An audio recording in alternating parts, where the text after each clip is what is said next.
Earlier, we talked about immigration. That's a primary concern of people moving here. But you think it's enough to provide for your family. That is not the case. What happens around you is very important. It affects you, especially what happens to your community. And so redistricting of historic Filipinotown, that is very important. We're going to be talking about that today on the show. We have the Vice Chair of the LA City Redistricting Commission, Miss Commissioner DuPont Walker. Hello and welcome to Kababayan, LA. Thank you. Thanks for having us. And Elson is here, outreach coordinator. You may have seen him. You may recognize him because he actually sang for us before. Elson, you wear many hats. Yeah, I do. Just like a lot of our Kababayans. Many different jobs. You've given away a secret. Yes.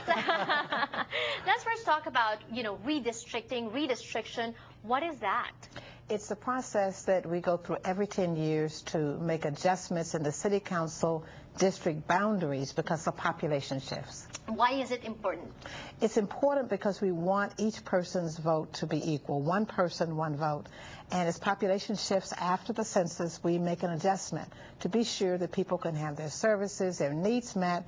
They can elect a representative of their choice. Right. And I know that this also has to do with some budgets from the city. When you allocate budgets to different districts, you need to make sure that that money is enough to service people in that district. Elson, this is important to us because redistriction of historic Filipinotown, we own that. It is ours. Mm-hmm. So what might happen? Well, one of the scenarios is the historic Filipinotown could be split into different districts. Last night I attended a hearing for Council District 10, and Koreatown is located in that district. And a lot of people in the Korean community came out and said, we want Koreatown to be in one district, not four. So that's very important for them, especially in getting political representation, like city council members. We haven't had an Asian American in city council in about 20 years, almost 20 years. And for a lot of people in the community, it's very important to see that. Exactly. And that's what I like about LA City. Also, the way things are run here in America, you're not just going to do it out of nothing. You are holding town hall meetings to listen to these people and Absolutely. try to understand their concerns. We have a public forum coming up on Monday, January 9th at LA City College, which is going to target the area where historic Filipinotown is. And although you can go to any hearing, we urge the residents to come out. We want to hear from you. We're absolutely silent as a commission. Mm-hmm. We need the people to talk about what their interests are, the community they live in, how they'd like to see that community work with surrounding communities. Who do you want to be paired with? Each district has to have approximately 250,000 people in it. Mm-hmm. So you're going to be paired with someone.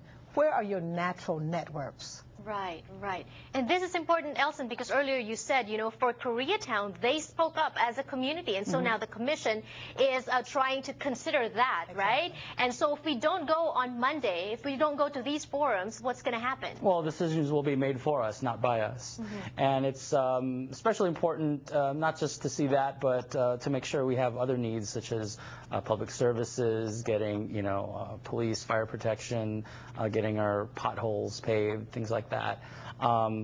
Everyday things like that. And it's really important for the Filipino community. I know the community, they watch TV Patrol and they get involved in international issues and even national issues, but it's important to get involved in local issues, things that happen right outside your front door. I mean, in the Philippines, we have barangay councils, mm-hmm. and here in Los Angeles, we have neighborhood councils and other groups where people can get involved in their neighborhoods. So if historic Filipinotown is redistricted, there will be no historic Filipinotown? It's going to be divided. It'll still be around. No, it will stay. It's just that the needs won't necessarily be met. I always say it's not necessarily bad to have more than one council member, but that community should determine that. It should not be determined by someone else. And I guess that's the key here, because Elson said that earlier, the decision should be made by us, yes, not for us. We're going to be talking about this a little bit more, because you know what, Elson? A lot of people are saying, what's in it for me? Why should I even care? And we need to discuss that when we return on the show. Don't go away.